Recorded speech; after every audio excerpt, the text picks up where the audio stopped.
segundo livro do juiz, profeta Samuel, capítulo de número 24. Segundo a Samuel, capítulo de número 24, nós vamos ler a partir do verso 18 até o verso de número 25. Segundo Samuel 24, a partir do verso 18 até o verso 25. Quem for encontrando, já vai dando glória a Deus, aleluia. Glória a Deus. Aleluia, Senhor. Segundo livro do juiz, profeta Samuel, capítulo de número 24, a partir do verso de número 18, diz assim: E Gade veio naquele mesmo dia a Davi, e disse-lhe: Sobe, levanta ao Senhor um altar na eira de Araúna o Jebuseu. E Davi subiu, conforme a palavra de Gade, como o Senhor lhe tinha ordenado.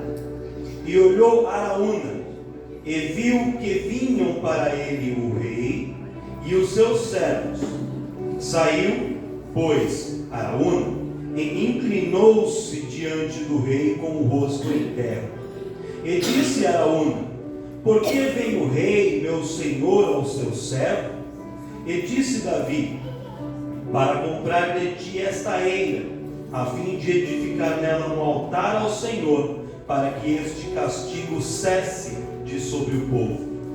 Então disse Araúna a Davi: Tome e ofereça ao rei, meu senhor, o que bem parecer aos seus olhos. Eis aí bois para o holocausto, e os trilhos, e o aparelho dos bois para a lenha. Tudo isso deu Araúna ao rei. E disse mais Araúna ao rei: Senhor, teu Deus, tome prazer em ti. Porém, o rei Davi no caso, disse a Araúna: Não, porém, por certo preço to comprarei, porque não oferecerei ao Senhor meu Deus holocaustos que não me custem nada.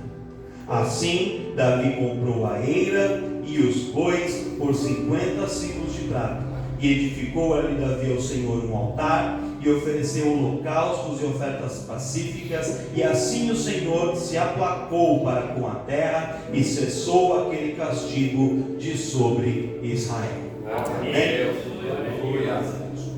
O capítulo 24 de 2 Samuel nos conta um momento, uma fase da vida de Davi, em que Davi teve uma atitude que desagradou a Deus. Davi, neste momento, já não era mais um jovem, ele já era um homem de idade, era um homem, um senhor, um idoso quase, e ele havia conquistado muitas vitórias. Todos nós sabemos que Davi, quando foi chamado pelo Senhor, Deus tira ele de trás das ovelhas malhadas, e aí Samuel unge Davi, ele se torna rei de Israel, e sob o comando, sob a liderança de Davi, Israel vai conquistando muitos territórios, ele vai anexando territórios e engrandecendo o reino. Então, quando Davi começa a reinar sobre Israel, Israel é um país muito pequeno, uma nação muito pequena. E quando Davi já está chegando no final do seu reinado, Israel é uma nação muito grande e uma nação muito rica, porque os inimigos que antes afligiam Israel e que sempre roubavam as colheitas, matavam os animais, eles haviam sido derrotados por Davi. Então não havia ninguém roubando mais Israel. E aquelas terras que antes pertenciam a outros povos, agora Israel tinha a propriedade, o domínio daquelas terras. Então Davi era um homem que tinha colecionado muitas vitórias. Só que quando chega aqui no capítulo 24, o Davi deseja fazer algo que era um recenseamento, ou um censo. O que é um censo? Um censo é uma contagem. Inclusive agora no Brasil, os moços do IBGE estão passando aí pelas casas, pelos lugares para fazer o censo. Alguém viu alguém do IBGE? Deu a entrevista ali? Eles foram lá no meu prédio, ficou lá, rapaz, umas 2 semanas lá, aí você desce, faz um monte de pergunta, quantas pessoas moram na casa, a renda familiar, a idade, a profissão, um monte de coisa. Para quê? Para que você tenha dados para saber quem é a população daquele país, qual é a faixa etária, qual é a renda média naquele bairro, naquela cidade, e eles entrevistam as pessoas para saber. E Davi aqui decide fazer um censo em Israel, contando os homens em idade e condição para batalhar. Ou seja, ele queria saber o tamanho do seu exército. Só que Davi sabia que o seu exército era muito grande. E ele queria ter aquela contagem para que ele tivesse um número real, um número definitivo, para ele poder se orgulhar daquilo, para ele poder se gabar daquilo e dizer assim: olha o tamanho do exército que eu construí. Nenhum inimigo poderá vir contra mim, porque se você vier, eu tenho aqui 1 milhão de soldados que manejam arco, mais 1 milhão de homens que manejam espada, mais quantos mil que usam lança. Então ele queria ter um número do seu exército detalhado para usar aquilo como uma forma de se orgulhar por aquilo que ele havia construído e também para poder intimidar as outras nações. E quando Davi ordena esse censo sobre Israel, e a contagem começa, Deus se ira com Davi. Deus se enfurece com Davi. Por quê? Primeiro, porque Deus não gosta de gente arrogante e orgulhosa. E quando Davi teve aquela atitude, aquilo desagradou a Deus. E segundo, quando Davi queria contar o tamanho do seu exército, ele queria saber o tamanho, a força que ele tinha em homens, em espada, em lança, em escudo, em arco. Por quê? Porque se ele tivesse um exército muito grande, com esse exército ele entendia que seria suficiente para vencer qualquer batalha. E o que Deus queria de Davi não é que ele confiasse no seu exército, nem na sua espada, nem no seu escudo, nem na sua lança, nem no seu arco, nem na quantidade de soldados. Deus queria que Davi confiasse nele. Davi começou sua trajetória vencendo um gigante contra todas as probabilidades. Quando Davi começa a sua trajetória, ele vai diante de um homem experiente de guerra, ele sendo um menino, ainda que ele já tinha vencido um leão e um urso, mas ele nunca tinha ido para um fronte de batalha como aquele, e ele vai sem espada, ele vai sem lança, ele vai sem arco, ele vai sem armadura, ele vai apenas com uma funda, e na confiança do nome do Senhor. E foi o Senhor que exaltou Davi.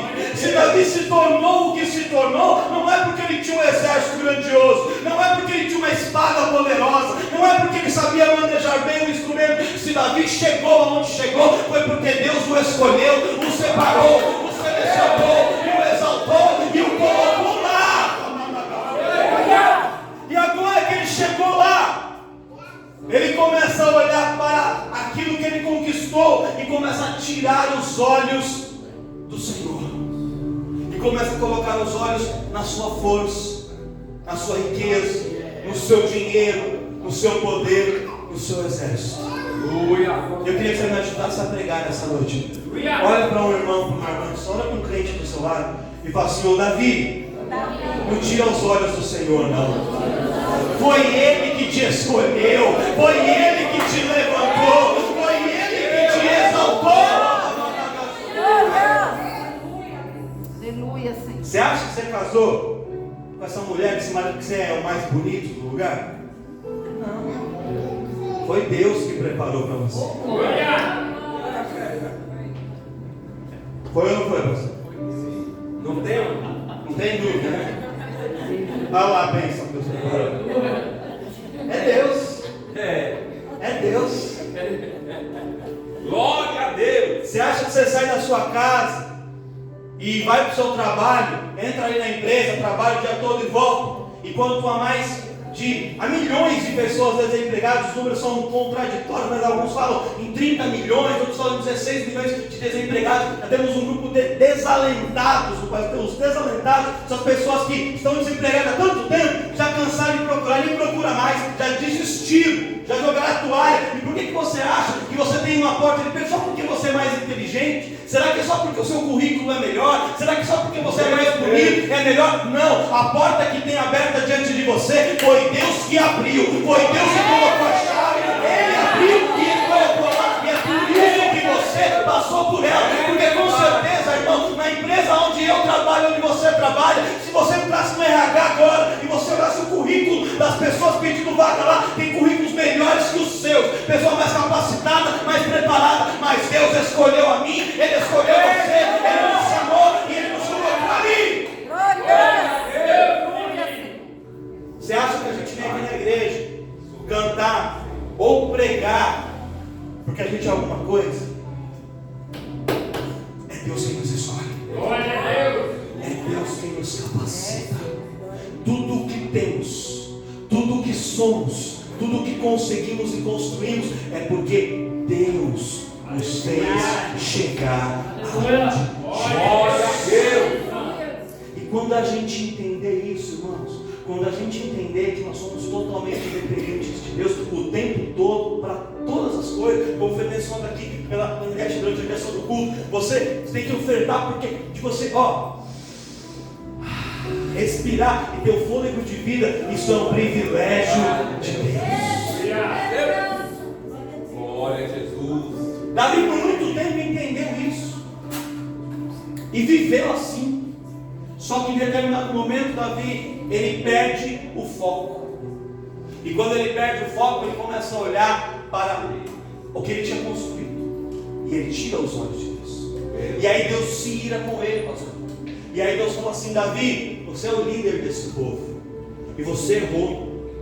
E porque você errou, eu vou lançar um castigo. Mas eu vou lançar um castigo não somente sobre você, mas sobre todo o povo. E aí Deus fala assim para ele: Davi, você pode escolher 7 anos de fome sobre Israel. Primeira opção. Segunda opção: por 3 meses os seus inimigos vão perseguir vocês e vocês vão fugir deles. Terceira opção: durante 3 dias, uma praga, uma enfermidade, uma doença vai assolar Israel. Escolhe o que você quer. Aí Davi olhou as 3 opções e ele escolhe a que durava menos tempo. Ele escolhe a enfermidade por 3 dias. E aí quando ele faz essa escolha, vem um anjo justiceiro, um anjo da morte, começa a passear pela terra ali de Judá e de Israel. E pessoas começam a ficar enfermas e a morrer.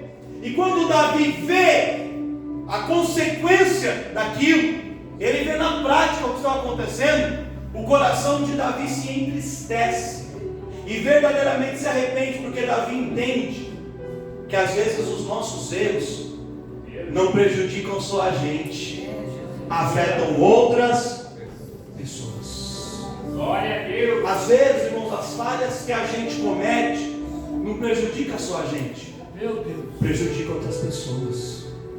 Às vezes tem jovem que fala assim: eu não quero estudar, eu não quero saber de nada, eu vou sair por aí mesmo, vou usar droga, vou beber, vou fazer isso, fazer aquilo. Isso é a minha vida, é a minha vida. Mas não é só a sua vida. Porque quando você sai e você está aí na rua, tem uma mãe e tem um pai que estão preocupados com você dentro de casa. E se acontecer alguma coisa com você, tem pessoas que vão sofrer pelo que aconteceu com você. Eu não quero saber de servir a Deus, eu quero fazer a minha vida. Não é só a sua vida. Quando você toma escolhas erradas, você planta sementes ruins, aquilo que você vai colher, que é ruim, vai afetar você e toda a sua família. Afeta pessoas. Se eu como pastor tomar decisões ruins, eu não afeto só a mim, eu afeto a igreja como um todo. Se o líder de departamento toma uma decisão ruim, ele afeta todos os liderados dele. Se o dono de uma empresa faz um investimento ruim, uma escolha ruim, a empresa pode falir, quebrar, e todo mundo que trabalha ali, que depende daquele emprego, vai sofrer a consequência. A gente tem que entender, irmãos, nós não somos uma ilha. A minha vida não é só minha, não é só aquilo que eu quero, do jeito que eu quero, na hora que eu quero. Não é assim. É uma situação que impacta a vida de outras pessoas. Nós temos que ter responsabilidade. Olha para o seu irmão, fala para ele assim: pensa bem, pensa antes.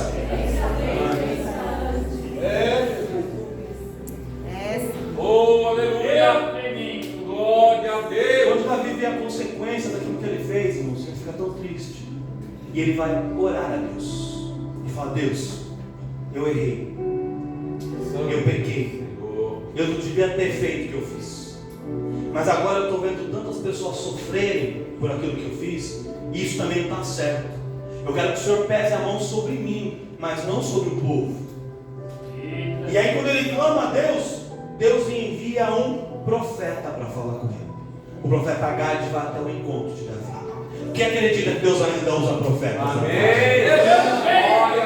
Quem acredita que Deus usa homens e mulheres e quando abre a boca, Ele traz a revelação do profundo, do oculto e do escondido diante de Deus? Olha, vamos te falar uma coisa: a gente vive tempos tão difíceis, nem tem muita gente dizendo Deus mandou falar e Deus não falou nada. Tem muita gente dizendo é isso que assim diz o sei o que o Senhor não diz, mas não duvide de todos os profetas, porque Deus ainda tem profeta que Ele usa na terra dos viventes. Deus ainda tem homens sérios, Deus ainda tem mulheres de Deus, que quando abre a boca, Ele revela, Ele traz o oculto escondido, traz direção de Deus, que Deus ainda usa para falar. Não desacredite de todas as profecias, porque Deus ainda tem falado no nosso meio. E o profeta Gade vai até Davi e fala: Davi, é tempo de você fazer um sacrifício ao Senhor.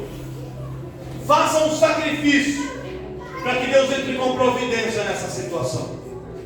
Vai até a eira de Araúna, o Jebuseu, e lá edifique um altar ao Senhor e faça um holocausto ao Senhor. E Davi vai. A eira de Araúna ficava localizada, ficava situada no Monte Moriá, que era o mesmo lugar aonde Abraão havia subido para oferecer o holocausto ao seu filho Isaque. Eita Deus, aleluia. A eira de Araúna ficava neste lugar. Davi vai até ali e ele chega para Araúna e fala assim: Araúna, eu quero comprar esta terra, eu quero comprar esta eira, porque o Senhor me mandou edificar aqui um altar e oferecer um sacrifício, e eu preciso cumprir o que Deus está falando, e tem que ser agora, tem que ser rápido.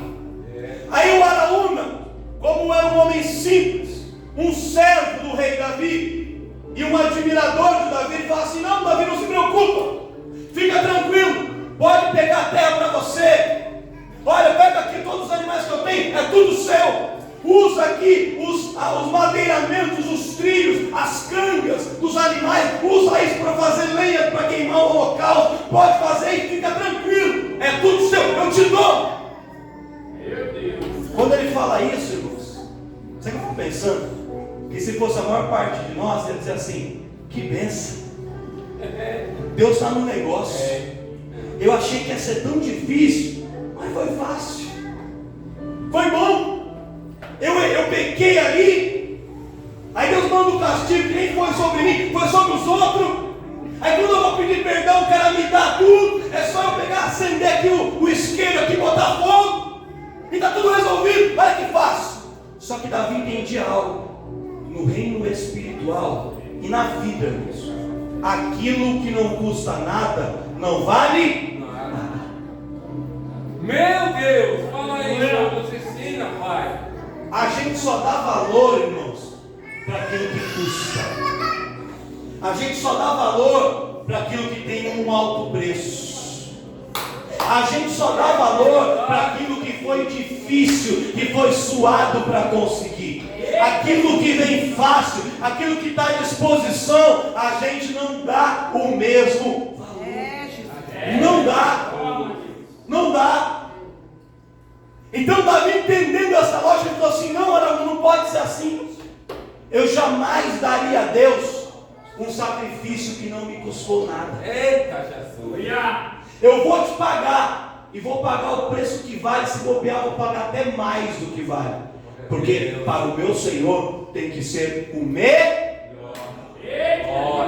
Eu não posso subir aqui aonde Abraão oferece o seu filho, onde Abraão deu o que ele tinha de mais valioso, o seu filho, ofereceu como sacrifício, e pegar uma oferta que não me custou nada para oferecer ao Senhor. As coisas do reino de Deus não funcionam assim. Davi nos ensina, irmãos, aqui nesse texto, a necessidade da gente fazer os nossos sacrifícios diante de Deus. Eu sei que talvez não foi isso que você esperava ouvir quando você viesse aqui, mas sabe o que Deus quer falar para nós? Está sendo infelizmente pregado o evangelho de muitas facilidades. Não, vem como você está, não fica do mesmo jeito, não faz assim, não tem problema, Deus não se importa, Deus não liga, é de qualquer maneira. Não é de qualquer maneira. Deus da glória. Não é de qualquer jeito. Fala aí, Pai. Para atingir altos patamares diante de Deus, tem que pagar um alto preço. Eita Deus, aleluia. Tem muita gente achando que é fácil, pregar, cantar, revelar, orar, mas custa um alto preço. Verdade. Custa um alto preço. Que nem todo mundo está disposto a pagar. Aleluia. É necessário que a gente entenda, irmãos, que tudo que está muito fácil, a gente tem que aprender a desconfiar. É verdade. Glória a Quando o Deus. cego Bartimeu ele começa a clamar, Jesus fala: Jesus, filho de Davi, Jesus, filho de Davi, tem misericórdia de mim. Jesus não foi um encontro dele assim direto, não foi fácil. A multidão começou a falar: manda que ele se cale, manda esse homem ficar quieto, manda ele fechar a boca, ele está atrapalhando, olha, está aqui atrapalhando a minha de Jesus. Tentaram parar, criaram obstáculos, criaram dificuldades, só que se as pessoas tentavam paralisar aquele homem, ele clamava cada vez mais alto. Se tentaram parar, ele se esforçava cada vez mais, ele gritava ainda mais alto para que ele pudesse alcançar. Ele sabia que ele não podia ver, mas ele podia falar. Então aquilo que ele tinha, a sua voz, era aquilo que ele ia usar. Ele não ia dar o que ele não tinha, mas ele ia dar aquilo que ele tinha. E se ele podia falar, ele ia falar, ele ia clamar, ele ia gritar para chamar a atenção de Jesus. A mulher no fluxo de sangue, quando ela vê Jesus passando e vai ao encontro dele, se você pensa que a multidão abriu o caminho para que ela passasse, que todo mundo falou: ô irmão, vem aqui, alcança Jesus. Não, ela foi driblando um, passou por um baixo do outro, empurrando talvez aqui e ali, e quando ela chega, ela toca nas formas do vestido de Jesus, porque ela não consegue chegar nele em condições de dar um abraço nele. Ela chega rastejando, ela chega pelo chão, só conseguia alcançar a orla. Não era fácil, não foi fácil, mas ela pagou o preço para chegar até Jesus, para tocar na orla do vestido de Jesus, para alcançar a cura e o seu milagre. Aleluia. E aí a gente vem no culto, e qualquer coisa que acontece aqui dispersa a atenção de todas as pessoas. Deus de poder e glória. Deus bendito, Deus. Evangelho é coisa séria, meu irmão. Evangelho é coisa séria, meu irmão. A gente tem que entender a necessidade de a gente pagar o preço. A Verdade. gente não tem que vir à igreja quando a gente está descansado, quando está tudo tranquilo. Nos dias difíceis, a gente tem que fazer um esforço e fiar. Aleluia. A gente tem que pagar os nossos preços, porque é pagando o preço que a gente alcança a vitória. É verdade. Davi faz a compra do espaço, paga o que tinha que ser pago para Araúna, adquire aquela propriedade, constrói o altar, faz o sacrifício, e Deus entra com providência sobre isso. A peste cessa, a enfermidade para, a cura vem e o povo é restaurado. E naquele mesmo lugar, aquele lugar pelo qual Davi pagou um alto preço, ele deixa reservado para que anos depois o seu filho Salomão construísse o templo naquele mesmo lugar. Meu Deus. O lugar pelo qual ele pagou um preço alto. Porque aquilo tinha para ele muito valor. Aleluia, Deus. Sua família tem valor, irmãos? Então pague um preço por ela. Pague um preço por ela. O emprego que você tem, talvez não seja o emprego dos seus sonhos, mas ele tem valor, ele é importante para você. Então se dedique, dê o seu melhor ali onde você está. A sua igreja tem valor para você? Dê o seu melhor quando você der. Glória. Aleluia. Faça o seu melhor para Deus. Quem recebe essa palavra da faça aqui na frente as duas filas. Os obreiros também podem já tomar posição. Nós vamos ungir